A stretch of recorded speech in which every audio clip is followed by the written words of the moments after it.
Hello, everyone. Thanks for joining us today. This is a Haku Global Futures Intelligent Leadership Fireside Chat. We're here today with Dr. Gabriel Fernandez-Bueno, and he's going to be talking about metabolism and cognitive function. And really excited to have him here today. He's also an advisor for Haku Global. And if you're not aware of our company, we are an organization dedicated to making more futures intelligent leadership. We do trainings and facilitations. And so today we have, as I said before, Dr. Gabriel Fernandez-Bueno, and he is a graduate from the University of Florida's College of Medicine. He has a PhD in medical sciences, which he completed his doctoral thesis studies focused on the different functional phenotypes exhibited by liver versus brain mitochondria. And he also looked at the effects of high trans fat diets on liver mitochondria in non-alcoholic fatty liver disease development. He currently works at the Translational Research Institute for Metabolism and Diabetes in Orlando, Florida, where his research is interested in the realm of human bioenergetics, the metabolic function, and also mitochondrial DNA haplotypes in different races.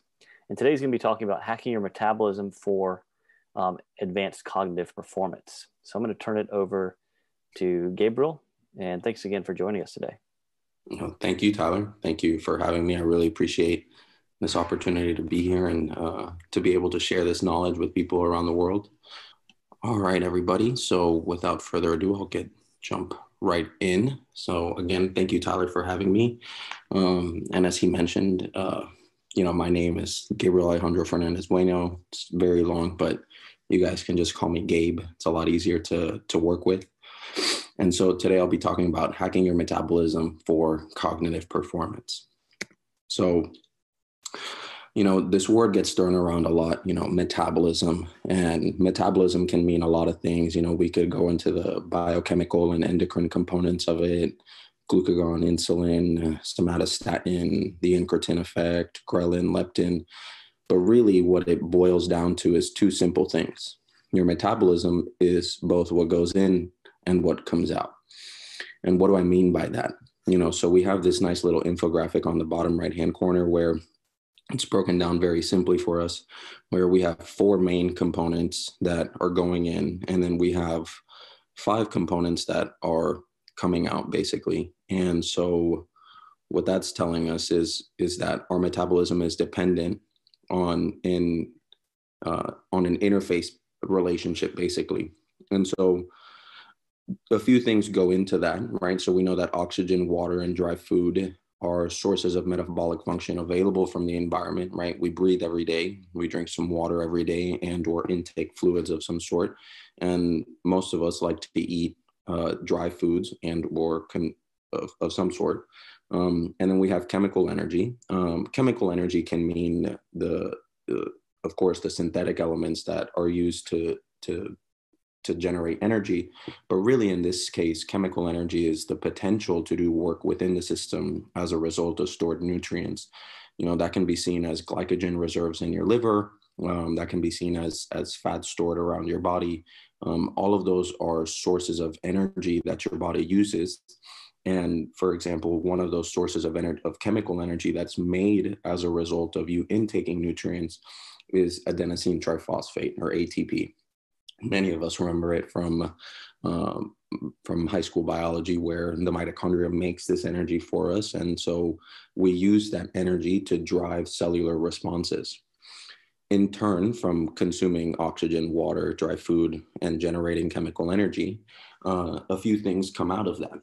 And so, for example, CO2, or carbon dioxide, is a waste product of oxygen and water as a result of respiration, but also sweat and breathing, as well as urine and feces, right? All of these are components that are being excreted from the body at almost all times, all throughout the day.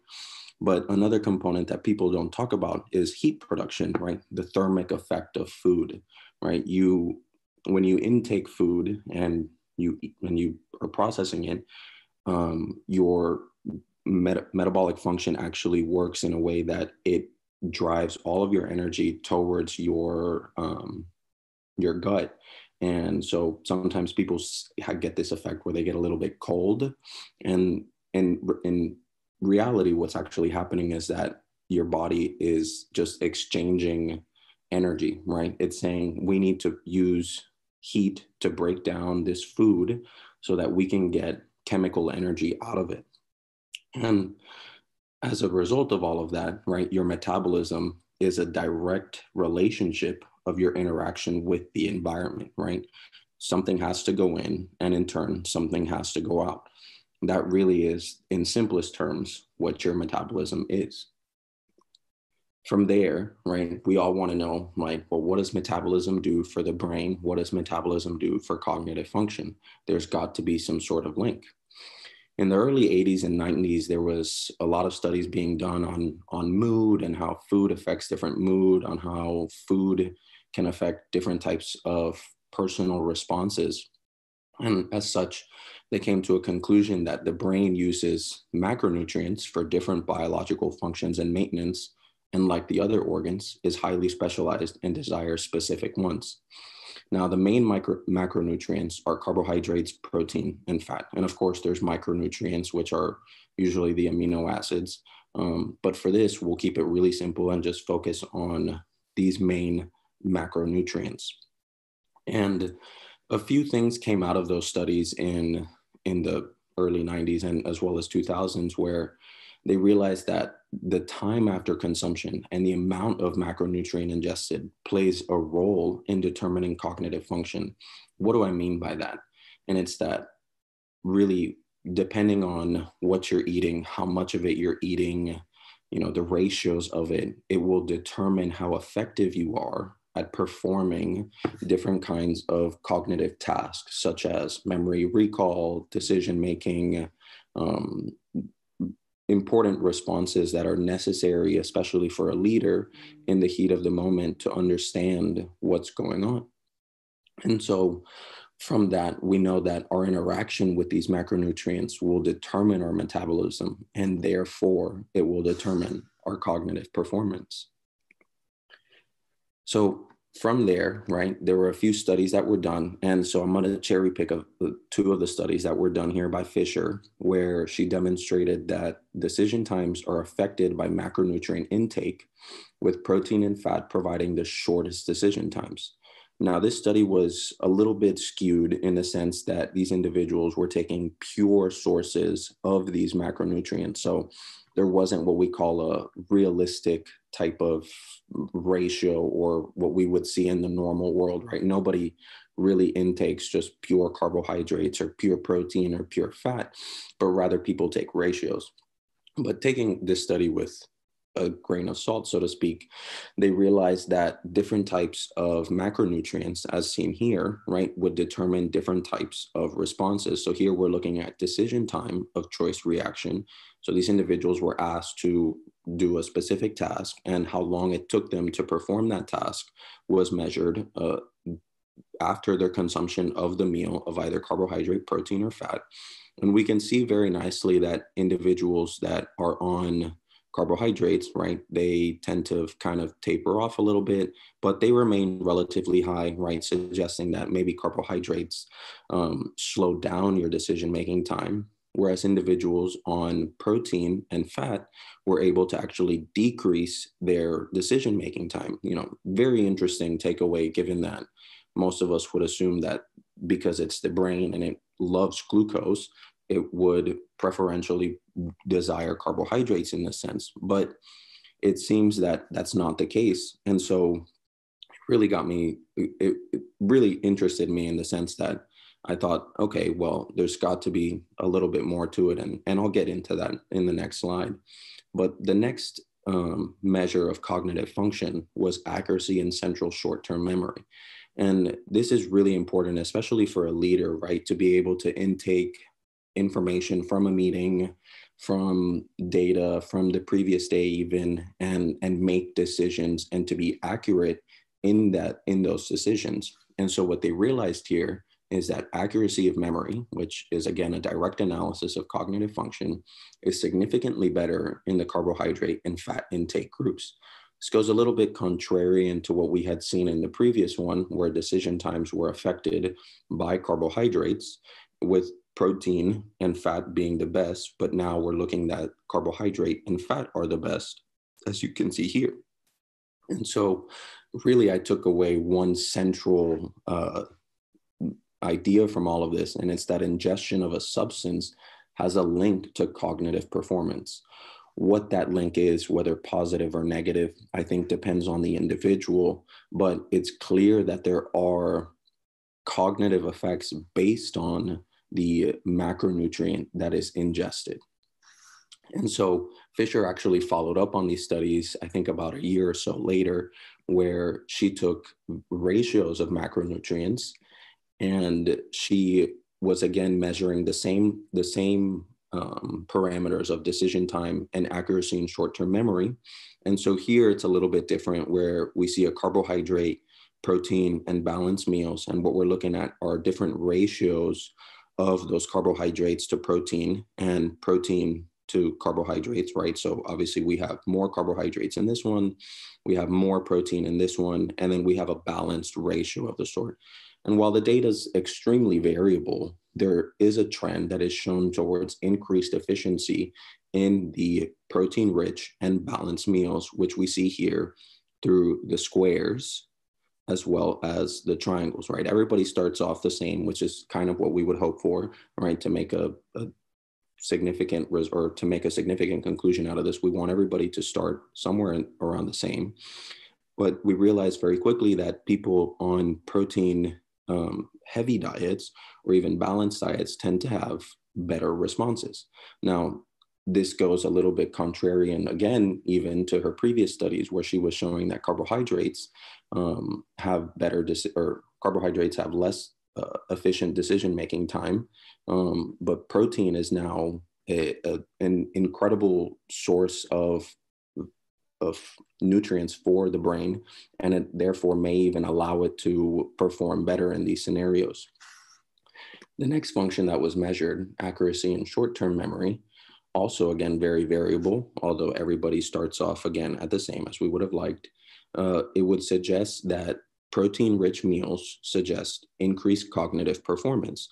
Now, this is given in the fact that these individuals were able to provide a higher percentage of correct responses under duress. And so we see here, right, protein provides the highest amount of variability, or the highest amount of correct responses, in these individuals, as well as a balanced meal.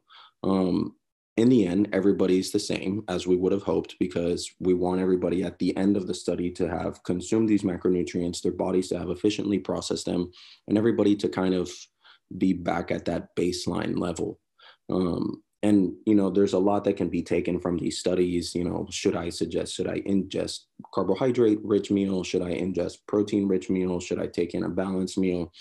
And I think the main takeaway is none of that, but rather that the consumption of varying macronutrient ratio meals can actually indicate cognitive performance. And this to me was very interesting, right? Because I thought to myself, okay, if we're individuals who like to have carbohydrate-rich meals, or our cultures like to have carbohydrate-rich meals, or even protein-rich meals, that can in turn have a significant effect in how we remember certain tasks and how we remember certain information. And in the context of leadership and leadership performance, this could be an extremely important or even detrimental factor in the entire process of running a business. And so from there, right, to summarize it all, what does this mean? Right. And for me, there was two main takeaways. And one, it's that pure as well as varying ratios of macronutrient intake can actually influence cognitive function, which was measured through decision-making and short-term memory function. Now, Fisher did analyze other cognitive markers of performance. But for me, decision-making and short-term memory function are very important for the leader, as well as, or not as well as, but especially in the moment, because if the leader is able to make decisions faster and recall memory in a much more efficient manner, they may actually be able to make better decisions, which in turn could lead to better company performance. And that brings me to the second point, and it's that metabolism does indeed drive cognitive function. Therefore, changing your metabolism could have downstream effects on your leadership performance. And so what we're all here for, right, is, well, how do I change or hack my metabolism to drive cognitive performance and in turn be a more efficient leader? Now, there's a lot that could be, again, spoken about this, glucagon to insulin ratios, the amino acid levels, especially tryptophan, leucine. But really for me, and I think what a lot of the research shows as well, is that this starts with a personal choice each and every single day. And for me, there's 5 main points that need to be discussed. And, adherence, rest, water, nutrition, and exercise. And I know a lot of people will say, well, Gabe, rest, water, nutrition, exercise are pretty obvious, but adherence tends to be the most overlooked of these components, sometimes not even mentioned, because people assume, well, if I exercise every day, I'll be okay. Or if I eat well every day, I'll be okay. Or if I just get 6 to 8 hours of sleep a day, I'll be okay. Or even if I drink, 120 ounces of water, I'll be okay. But really what a lot of these factors rely on is adherence. And so I built this simple little graphic where it shows the importance of each of these components. And I use an inverted triangle because for me, adherence is not only the most important, but actually the most valuable out of all of these. And so if you adhere to a choice, all of these will in turn follow, right? And so jumping right in, right? What is adherence in this sense of metabolism and cognitive function? And in order to ensure proper metabolism as a whole concept, like I mentioned earlier, it starts with a personal choice each and every single day.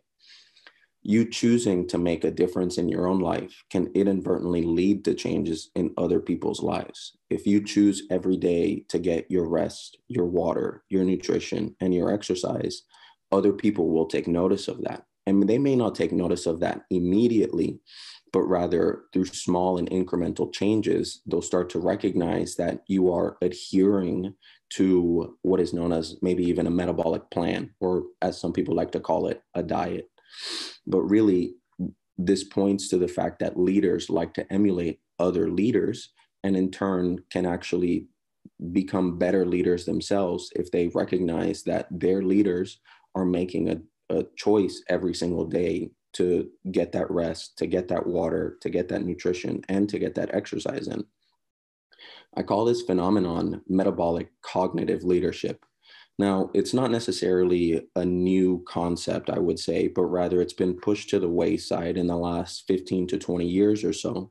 And really what this means is that the resulting cognitive ability is dependent on your metabolic state via the specific ingestion of macronutrients, as Fisher demonstrated, which in turn can lead to effective leadership performance. This is really important because if you as a leader who is running a corporation that is a high stress, high pressure environment, you want to make sure that your decision-making, your accuracy in your memory, remembering the data correctly, remembering the conversations that you had with stakeholders and investors, you want to make sure that you are remembering this information as effectively as possible. And in turn, you can actually be a better leader if you are adhering to a plan that fits within your schedule, fits within your lifestyle, and allows you to reach what I call optimal metabolic cognitive function. And so the rest of these are a little bit almost even intuitive or almost obvious, but a good refresher is always important. rest in this scenario allows for regeneration of muscle and neural tissue. And it also allows for a downtime of cognitive performance. Individuals who are leaders of high functioning or high performing companies, they need to let that muscle relax, right? Your brain is a muscle and it needs to get rest. And while sleeping is important, you also need to have activities, which maybe it could be exercise or it could just be resting on your couch, for example, to allow that brain to kind of shut down, right? It's a computer, to shut down, to save some energy, to regenerate its neural tissue, to strengthen those neural connections of the decisions that you've made, the memory that you've built, right? And so cognitive performance at the highest level, especially for executives, can be physically exhausting. And so if you allow yourself that time to rest, you can actually reach optimal cognitive performance levels the next day, which again will translate into much more effective leadership. And where does water come into all of this?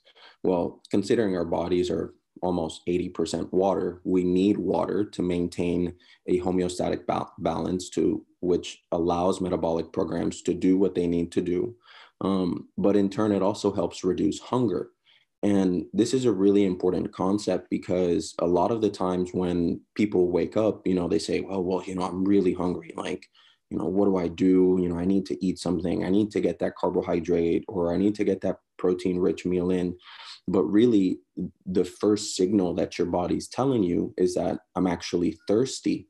And so after 8 hours of sleeping, you're actually dehydrated more so than anything. Your brain has recovered as much as it can. It has uptaken all the stores of glucose that you have available in your body overnight. And it is now saying, okay, I'm dehydrated. Your body, your muscles are dehydrated. And so if you actually just wake up and you have a glass of water, that actually allows your body to reset that dehydration program a little bit, and for it to say, okay, I've got some water in me. Now let's get these metabolic programs going. Now we can determine, how hungry are we? Do we need to secrete insulin? Do we need to secrete glucagon? And in turn, you can actually make better decisions in regards to your nutrition if you're not under this state of stress, which is hunger. And if you can do that, you can therefore make other choices throughout the day that will in turn lead to better cognitive and leadership performance. And from there, right, we jump right into nutrition, right? And so after adhering to this plan for your metabolic health, right, which includes rest and water, you're ready to make those necessary nutritional choices. Like I mentioned, you are now ready to say, okay, today I'm feeling like I need those carbohydrates. Maybe, you don't have a meeting in the morning. Maybe you have a meeting later on in the afternoon. So your accuracy and your decision-making time isn't as important. So you can take the liberty of having that carbohydrate-rich meal, but vice versa, if you have that meeting in the morning and that you need to be on your toes, so to speak, you're going to say, okay, now I'll have that protein-rich meal, or I'll have that balanced meal, or I'll even have a fat-heavy meal. And in turn, you can say, okay, I'm going to take these nutritional choices into my own hands because I've gotten the proper rest, I've gotten the proper water, I'm adhering to this plan of metabolic health, and therefore make better leadership choices. And so, armed with the knowledge that certain macronutrients can actually alter your cognitive and therefore physical performance is an extremely powerful tool, right? You're now controlling, in a way, your neurobiology. And so that can mean, the intake of whole grains, fiber, fruits, vegetables, lean proteins, healthy fats. And in concordance with portion control, you can lead to an effective satiety response, which in turn leads to a more effective and potentially even higher cognitive performance and leadership in individuals. This is a really important concept for me because if you're able to dictate what you're intaking, you're able to dictate your mood, you're able to dictate your behavior. And if you're able to dictate your mood and your behavior, and you're not hungry, and you don't get this excuse of, well, I'm hangry, right? You can now say, okay, well, I've got what I've needed. I've gotten that water. I've gotten that rest. I've gotten that nutrition in. Now I can go about and do my job, so to speak, and be that leader that everybody is looking for me to be. And like I mentioned before, leaders like to emulate other leaders. So if they realize that you're getting that proper rest, you're getting that proper water, you're getting that nutrition, and you're adhering to these plans, these what I call sub leaders or proxy leaders are going to say, well, wait a second. I in turn can be a better leader myself. I in turn can help this company and my leaders above me to make better choices if I too am making this again, this metabolic cognitive leadership phenomenon where now everybody's on the same boat. You're all rowing towards the same goal. And that in turn provides higher cognitive performance and leadership for everybody. And it brings us to the last point, exercise. And I bring this up last because for me, it really is the least important out of all of the main points of your metabolism. Exercise can come in so many different ways. If all the previous components of metabolism have been accounted for, exercise in a way naturally follows. Your body will, in a way, ask for it. And exercise is not the same for everybody. For some of us, it's walking around the neighborhood with our dogs, getting up in the morning, doing a couple push-ups. For others, they like to be what we call extreme athletes. They want to do a triathlon every day. Basically, they want to go for a 10K run in the morning, then they want to bike in the afternoon, and then they want to go for a swim at night to cool down. And all of those things are okay. There's a spectrum of exercise, as I like to call it. And not everybody has to fall into this notion that exercise is this one size fits all type of thing, but rather exercise is a deeply personal choice, the same way that your nutrition, your rest, your water, and your adherence is. And so if you're armed with that knowledge, you can say, okay, I don't have to exercise like crazy today. I can take it easy. I can go on a walk. I can get my 10,000 steps in, right? As long as, you feel rested, as long as you've got enough water in you, as long as you know that you're planning for your nutrition throughout the day, you're adhering to that plan. You're adhering to be that metabolic cognitive leader, so to speak. And in turn, you're allowing yourself to perform better. And in a way, managing a corporation every day is an exercise. Your brain is the largest muscle available to you. That's why we sleep every day. It's so that it can get some rest. And it's constantly used in these high pressure situations. So if you can give it some downtime, if you can exercise it in different ways, if you can provide it the nutrients that it's desiring, you're going to be a much more effective leader, especially in high pressure situations. And so given all of this, right, adherence, rest, water, nutrition, exercise, there's a lot of things that could be taken away from this, but really it boils down to three main conclusions. It's that nutritional choices will drive your metabolic function. Your metabolic function will therefore drive your cognitive performance, and in turn, cognitive performance is in line with leadership efficiency. This is a concept that isn't talked about enough, in my opinion, because a lot of times we assume that leaders, especially at the C-suite level or even management, that they eat right, they exercise, they do what's necessary, but that's not always the case. In fact, we find that doing some quick surveys and some quick analysis, we find that a lot of these individuals don't eat right, don't get enough rest, don't get enough water, aren't really eating right, and they're most certainly not adhering to a plan. And without all of those components, hacking your metabolism to be a better cognitive performer just won't happen. But really what we can take from all of this is that if we make a choice every day to adhere to a plan, to get that rest, to get that water in, to eat whatever it is we want to eat, and to exercise however it is we want to exercise, we can actually be better leaders through higher cognitive performance. And this is for me something that I try to emulate every single day. I try to get, enough water in, try to get enough rest in, try to get enough exercise in. I try to eat right as much as possible. That's not to say that, every once in a while I don't want a fried chicken sandwich from Wendy's, so to speak. But I know that I can have that fried chicken sandwich because I've done all the other things prior to, so that I'm allowing myself that space to still be in adherence with my metabolic cognitive plan. And for me, has been almost a revelation because, many years ago in college, I was actually obese. I was almost like 300 pounds.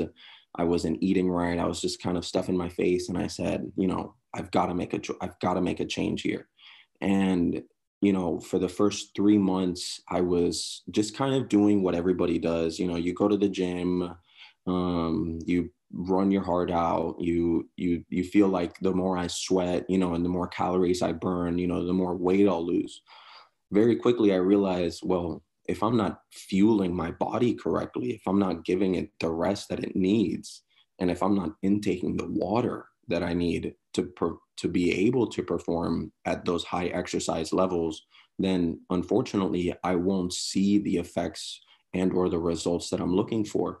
And in a situation where you're trying to study for, biochemistry exams, endocrinology exams, physical chemistry exams, you're thinking to yourself, how do I become a much more effective studier? And I realized very quickly is that if I stick to a plan, if I make a choice every day when I wake up to say, okay, today I didn't get, or yesterday I didn't get the rest or the water that I needed, but rather today I can make a difference. Today I can make those choices. It's all about day to day. And with that, armed with that knowledge, you go about your day and you say, oh, wait, now I can have that salad, and now I can have that pizza. And okay, now it's time to take a break from all of these studies and or the job that I've been doing. And in all, it really does go to show you that your metabolic function does drive your cognitive performance. And in turn, your cognitive performance will determine your leadership efficiency. So that's pretty much it. I know it's very simple, maybe almost even too simple, but I feel like metabolism has kind of been demonized a bit over the last 20 years or so, where everybody's like, I have a slow metabolism, and yes, people have what I call either average, above average, or below average metabolisms. I don't necessarily believe in the slow versus fast, but really those metabolic parameters are determined by the choices that you make. And if you know that your metabolism can drive your cognitive performance, I think a lot more people will choose, right, again, adhere to a plan that works for them. And if we can do this for leaders, it's even much more powerful.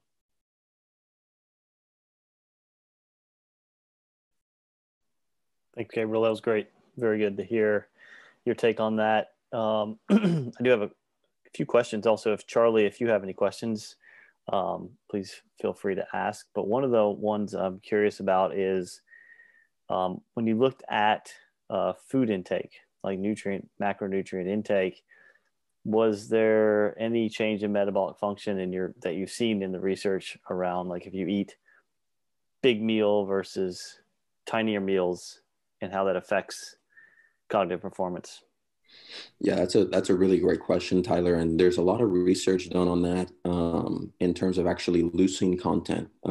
So when people take small meals, what you're actually allowing your body to do is to regulate the amount of leucine that goes into it. Now, leucine's a pretty important amino acid. It kind of serves one of the most basic building blocks of a lot of proteins. And in terms of neural function, neurobiological function, leucine is very important for glutamate translocation and recycling, which is directly related to neural synapse messaging.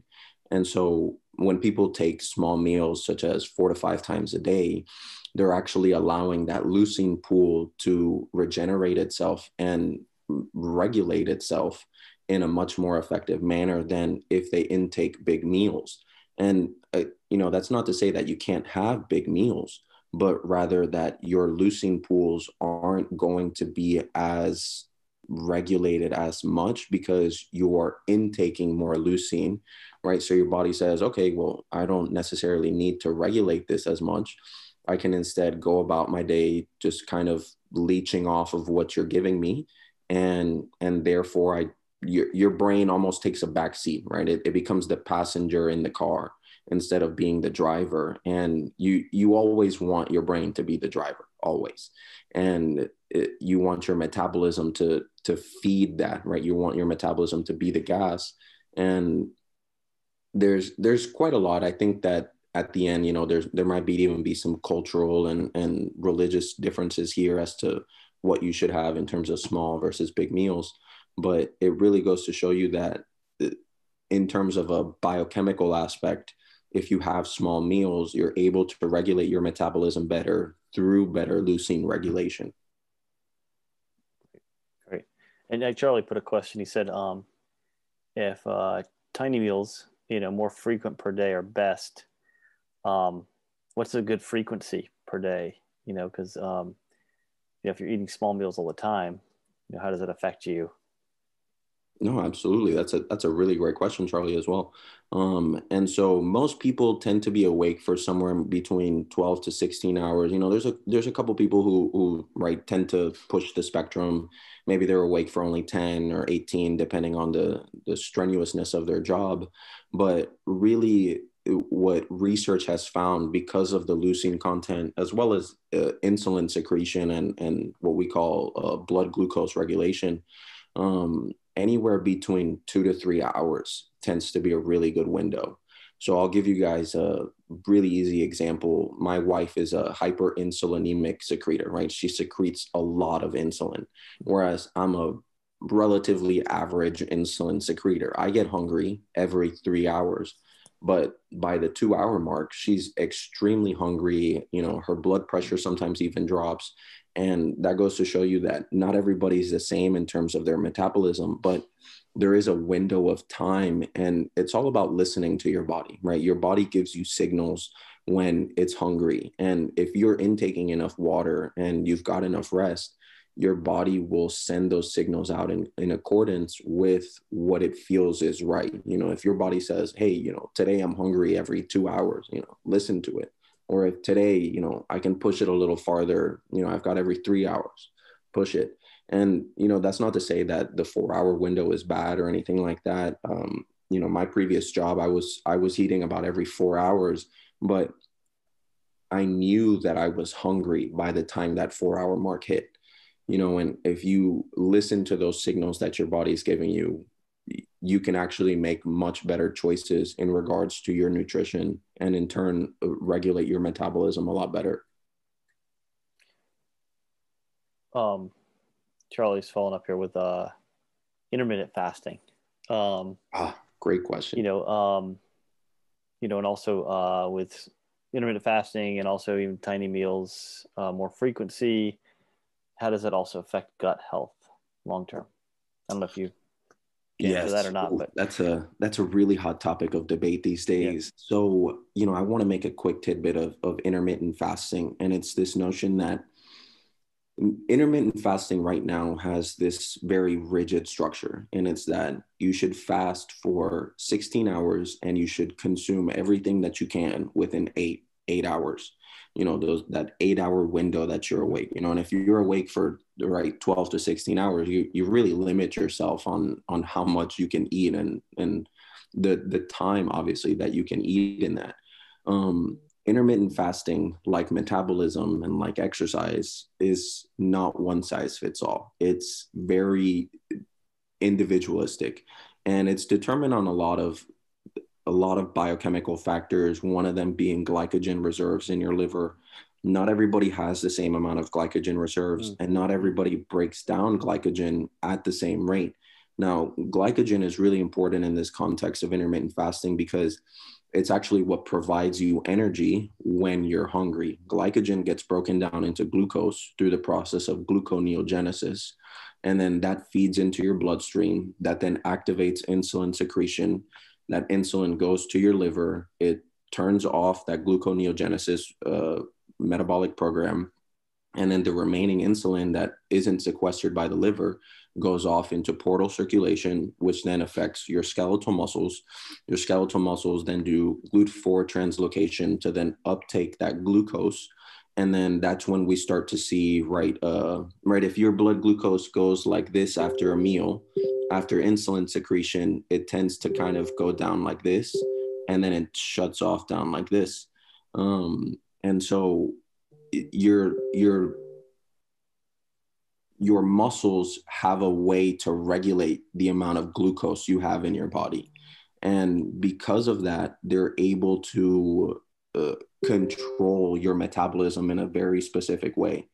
And what all of this boils down to is that you can actually regulate your metabolism through intermittent fasting, but there's almost a price to pay, so to speak, right? Because as you fast for longer, you decrease insulin sensitivity, right? It's actually not as intuitive as people seem to make it out to be. And it's that, if I fast for longer, I'm increasing insulin sensitivity. The research would suggest completely otherwise, actually. And it actually makes sense from an energy homeostasis standpoint, right? If you are not feeding yourself as often, your body does not want to respond as effectively, right? It will actually slow down the rate of absorption of these nutrients. And, in terms of gut health and gut bacteria, there is a component that needs to be talked about, and it's known as the incretin effect. Incretins are non-traditional sources of nutrients, right, which usually goes into micronutrients now: arginine, lysine, tryptophan, valine, isoleucine. These are all actually insulin regulators in a very different way than protein and glucose is. And what I mean by that is that when you intake these micronutrients, you are altering not only the metabolism of your body as a whole, but you're also altering the metabolism of your gut bacteria. And there isn't really enough research right now to say definitively, like, if you take, this amount of intermittent fasting, you'll have, better gut bacteria, but rather everybody has their own type of unique gut bacteria. Everybody has their own unique ratios. And instead of maybe focusing on gut bacteria, right, what you can focus on is what is known as the gut neural axis link, right? That's actually a much more, I would say, relevant topic in terms of gut health, in that your microbes can actually regulate how hungry you are. And they do so by sending very specific signals from the gut up to the brain, to your pituitary and your hypothalamus, which then there's a feedback loop mechanism, right, where you get hungry. So then that signal gets shot back down to your gut, your stomach grumbles, and now you go, I'm hungry, right? Your gut bacteria plays a direct role in that. And going back to intermittent fasting, not everybody's the same, right? I tried the 16-8 and it did not work for me at all whatsoever. What I found is that actually I'm a 14-10 or a 12-12 kind of person, right? I can't go that long without eating, in the sense that after 12 hours of not eating, I'm starving, right? And so my body, if you listen to your body, if you listen to those brain chemical signals that are being sent out, you can regulate your gut health a lot better. Now, I think another question that inadvertently follows is, do certain foods regulate your gut bacteria differently? And I think that's probably a whole other talk, to be honest with you. But really, what we've seen in the endocrine world, it's that, and the metabolic world, it's that it doesn't necessarily matter what your gut microbiome is, but rather the foods that you intake can determine that gut microbiome, and in turn can help you regulate and get better gut health out of it. Yeah, super interesting stuff. I think what's something that I'm really curious about for myself too is how it sounds like if you're doing intermittent fasting, it's more of a maybe it's something you could do short term, but it sounds like long term it could kind of have the opposite effects that you really want to get out of it. Like I think with any type of dieting, right, is kind of that way, right? Yeah, I think, and I think a lot of these intermittent fasting, carnivore diet, pescatarian, keto, whatever it may be, I think those are all short-term fixes for what is a long-term problem, right? Everybody wants to regulate their I don't think I've met anybody that says, I don't want to regulate my metabolism. I think everybody has a vested interest in regulating their metabolism. And really what we need to focus on is, yes, you can do these short-term experiments, so to speak, with diets and intermittently fast and go on keto or whatever it may be. But really the ideal approach is to find a balanced diet at the end of the day, right? And I think Fisher's studies even pointed to that, is that balanced meals drive you somewhere in between the carbohydrate rich and the protein rich in terms of decision making and accuracy and short-term memory. And if we take that with a grain of salt and extrapolate from it, we can even go on to say, well, if I have a balanced meal, then I can make equally as good decisions and remember information equally as well if I was on a protein rich or carbohydrate rich meal. And finding that balance is, in a way, feeds back to adherence, right? People have to make a choice to follow a balanced diet. People have to make a choice to eat certain kinds of foods. And I think for me that's really where it's been, especially when I studied high trans fat diets. We started off actually putting these mice on keto, right? And we said, okay, keto's great for 6 months to a year or something like that. What we found actually is that keto is only good for 3 to 6 months. And then after that, your metabolic program switches in that it starts to store fat. And that was very counterintuitive to us because we thought, well, wait a second, you should be burning that. You should be using that as an energy source. But the truth is that your body adapts, right? And then your body says, okay, if this is how we're going to do it, then great. I'm going to plateau my weight right here. This is where I'm going to stay. I feel very comfortable with it. And your body it's a feedback loop mechanism again, right? Your body wants to stay where it's at. It's very comfortable where it's at. And so to drive it to be a higher metabolic performer or sometimes requires drastic changes, like going from a protein-centric and or fat-centric type of diet like keto and switching to a balanced meal, because now your body's going to say, oh, wait a second. Now I'm not getting as high amounts of fat and or protein. So I need to process these macronutrients a lot more efficiently than I would have when I know that I'm going to get them almost in excess. Yeah.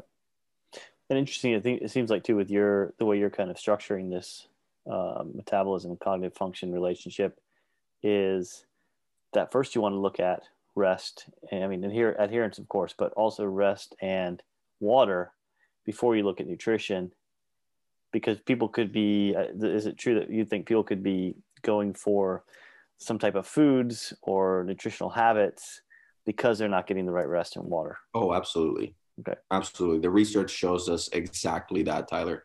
And it's that if you aren't getting the adequate amounts of rest, if you aren't getting water, you tend to desire foods that have higher water content. And the foods that have higher water content tend to be fatty foods or carbohydrate rich foods.